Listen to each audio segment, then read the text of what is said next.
갖고 있어야 될 그런 마음가짐에 대해서 말씀을 해주고 있습니다. 첫 번째, 바울이 디모데에게 또한 이 마지막 시대에 살아가고 있는 우리들에게 권면하는 일은 확실한 일에 거하라, 배우고 확실한 일에 거하라 하는 것이 첫 번째 권면입니다. 예수님의 비유 가운데 가라지 비유가 있는데 한 농부의 비유를 하면서 그 농부의 하인이 와서 주인에게 말합니다. 주인이 우리 밭에 가라지가 많이 피어 있습니다. 어떻게 할까요? 뽑아버릴까요? 아니다. 놔둬라. 나중에 때가 되면 가라지는 가라지대로, 알곡은 알곡대로 그렇게 그렇게 될 것이다. 그때까지는 가만히 두라. 그럽니다. 그럼 그 비유에 있는 것처럼 이 땅에 살아가는 일이 바로 그렇게 알곡과 가라지가 함께 존재하는 세대입니다. 그래서 교회는 우리 디모데후서의 3장에서 보듯이 전반부에는 1절에 말하기로 3장 1절에 너는 이것을 알아야 되겠다는 것이죠. 뭡니까? 말세에 고통하는 때가 이런다는 것이죠. 고통하는 때가 있는데 그 이유 중에 하나는 2절부터 쭉 말하면서 이렇게 악한 자들이 함께 살고 있다는 것입니다. 자기를 사랑하고 돈 사랑하고 또 자랑하고 교만하고 비방하고 부모를 거역하고 감사하지 않냐고 절제하지 못하고 사납고 선한 것 좋아 배신하고 조급하고 자만하고 쾌락 사랑하기를 하는 사람보다 더하고 경건의 모양은 있으나 경건의 능력은 없고 또 8절에 보시면 양내와 양무벌레가 모세를 대적한 것처럼 진리를 대적하고 이런 자들이 한 공간에 같이 살고 있다는 것이죠. 그리고 그에 대해서 또 한편으로서는 오늘 10절에서부터 나오듯이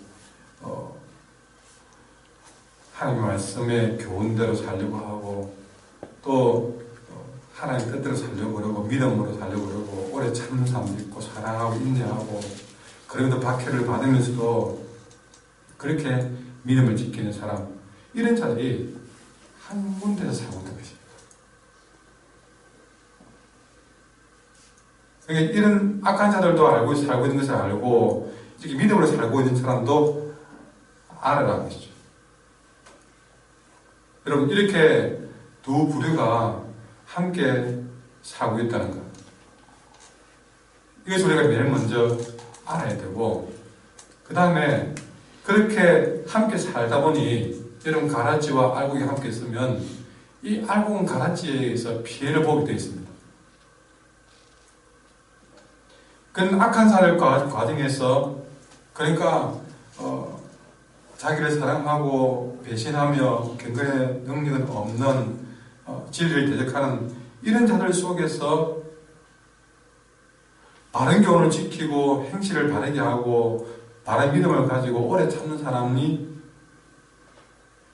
그렇게 경건하게 살고자 하는 사람이 그런 자들에 의해서 피해를 받을 수밖에 없다는 것도 알아야 하는 것입니다.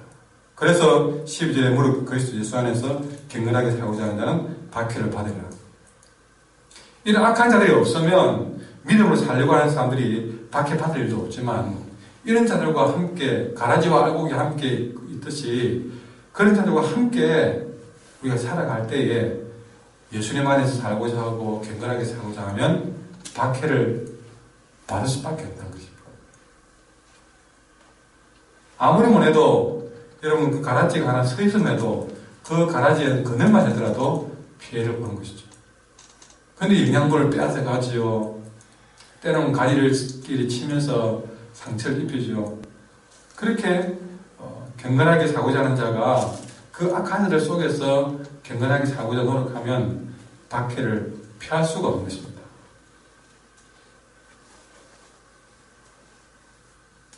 이렇게 우리가 살아가면서 우리가 기억할 것은, 여러분 오늘 사도 바울은 다른 것을 기억하러 하지 않습니다. 내가 경건하게 살고자 하면, 예수님 안에서 살고자 하면 반드시 박해를 받게 되어 있다는 것을 알아야 한다는 거죠. 우리는 살다가 핍박받으면 이게 왜 내게 이런 일이 일어나는가? 그게 의심을 합니다. 내가 왜 경건하게 살고자 하는데 왜 이런 박해가 오는가? 의심을 합니다. 그러나 여러분, 그것은 의심할 일이 아니다. 어쩌면 오늘 말씀 주신 것처럼 경건하게 살고자 하면 박해를 받게 되어 있다는 것을 우리는 알아야 될 필요가 있다 하는 것을 말씀해 주고 있습니다. 오히려 내게 박해가 전혀 없다면, 내가 정말 살아가면서 박해가 전혀 없이, 고난이 전혀 없이 그리 산다면 오히려 그거는 의심을 해봐야 합니다.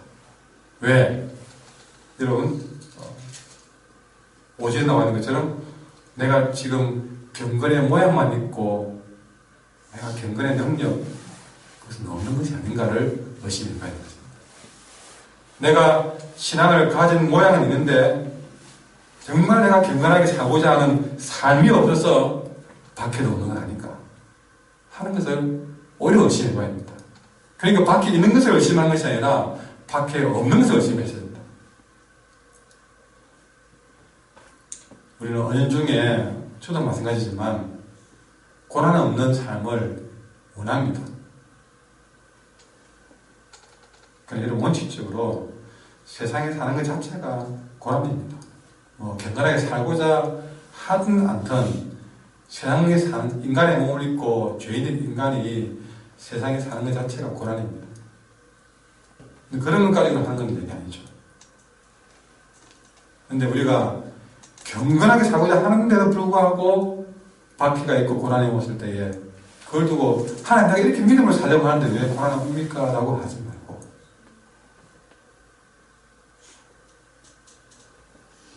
그럴 때마다 하나님 하시는 말씀이, 너희가 예수님 안에서 경건하게 살고자 한다면 박해를 받게 되어 있다.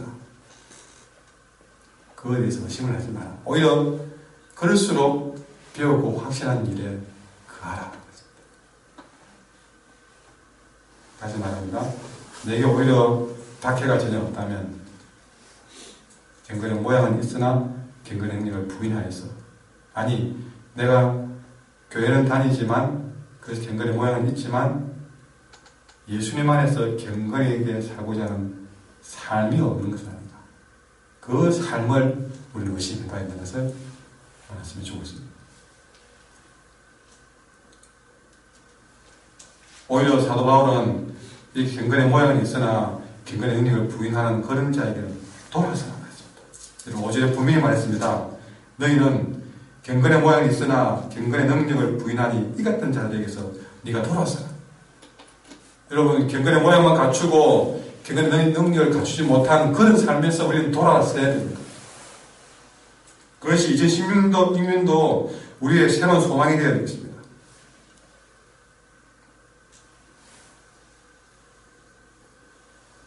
우리가 예수님 안에서 살고자 해도, 경건하게 살고자 해도 박해를 받는 것은 13절에 보시면 이유가 분명합니다. 악한 사람들과 속이는 자들은 더 악해졌어. 속이기도 하고 속기도 하고. 그러니까 악한 자들은 더 악해지고 속이는 자들은 더 속이기 때문에 우리는 경건하게 바르게 가려고 하면 더 박해를 받게 되는 것이죠. 여러분, 사탄은 여전히 불법적으로 이 세상에 왕노릇 하려고 하고 있습니다. 그래서 더 속이려고 그러고 더 악해지려고 합니다.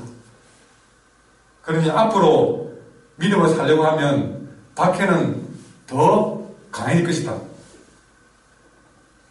우리 이럴 때일수록 우리는 더 굳은 마음으로, 한결같은 마음으로 하나님을 더 믿고 배우고 확신한 일에 거해야 되는데, 그럼 우리가 더 이런 과정에서 확신한 일에 서기 위해서 무엇이 필요합니까? 하나님의 말씀이 필요합니다. 그 말씀을 우리가 배울 때에 그 말씀이 우리를 더 경건하게 살고자 하는 마음을 강하게 만들어준다는 것이죠. 그렇게 살다가 고난을 받아도 그 말씀이 우리를 제대로 유도해주는 약이 되는 것입니다. 핍박 속에서도 경건하게 우리가 살아갈 수 있는 지혜를 말씀 속에서 얻게 되는 것이죠. 때로는 우리가 많은 환난을 당하고 왔더라도 이렇게 말씀을 들으면서 아주 싹 풀리는 경우가 얼마나 많은지 모릅니다. 말씀을 통해서 위로를 받게 될 것입니다. 여러분 경건하게 살고자 하는 그 삶이 간절하다면 다시 한번 우리 말씀을 부여잡아야 될 것입니다. 그래서 내년 한 해는 우리가 더 말씀을 굳건하게 붙드는 계기로 삼기 위해서 전 교인이 성경을 일독하는 계기로 삼고 이 새벽 기도 시간 때 성경을 계속 읽어 나가면서 우리는 더욱더 배우고 확신한 일에 거하고자 합니다. 그럼 여러분도 교회가 하지 않은 대로 성경을 꼭 일독해야 되겠다 마음먹고 그냥 읽어 나가는 것이 아니라 이번 일독을 하는 과정에서 정말 내용까지도 견실하게 알아가면서 그렇게 성경을 일독할 수 있는 저와 여러분 되기를 바랍니다. 살다 보면 이런 환경이나 상황 때문에 우리의 마음이 상하게 되는 경우를 우리가 종종 만납니다. 이 타락한 세상에서 다시 말하지만 피할 수 없는 일입니다. 근데 여러분 피할 수 없다면 우리는 그 과정에서 즐길 줄도 알아야 됩니다. 무슨 말입니까? 내가 그렇게 내 마음이 상하는 것을 피할 수가 없다면 그렇게 상한 마음, 그 마음을 우리는 더 좋은 쪽으로 활용할 수 있습니다. 어느 쪽으로 활용해야 되느냐? 그 상한 마음이 여러분 하나님을 만나는 최적의 기회로 만들어요. 살다가 어려운 문제가 발생이 되고 그래서 마음이 상할 때마다 우리는 그것을 통해서 하나님을 만나고 그걸 통해서 하나님을 섬기는 기회로 삼고 그것이 하나님이 내게 찾아오도록 하나님 내가 이런 마음이니 하나님 나를 좀 만나주세요. 그 아픔과 그 환경과 상황이 여러분 우리가 즉시 하나님께 그 상한 마음을 가지고 달려가게 만드는 채찍질이 되고 바람이 되고 여러분 순풍이 되기를 바랍니다.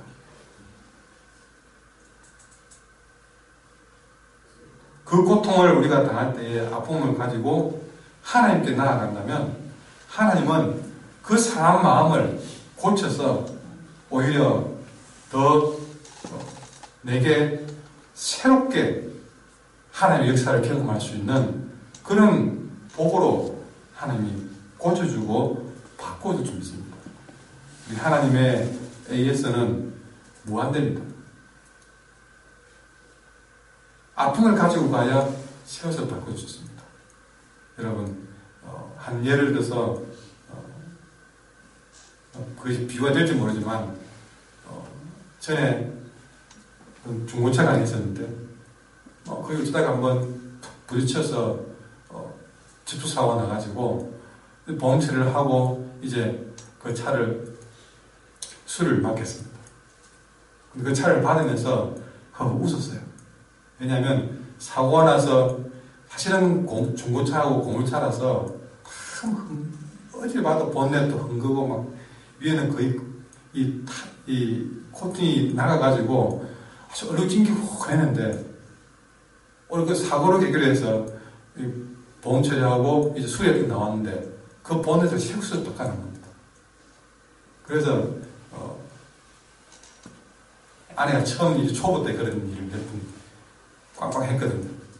그래서 헌차를 몇 번 이렇게 하면서 새 차를 만들어 놨습니다. 그때 다 한두 이렇게 고쳐 나오니까요. 새 차로 바뀐 거예요.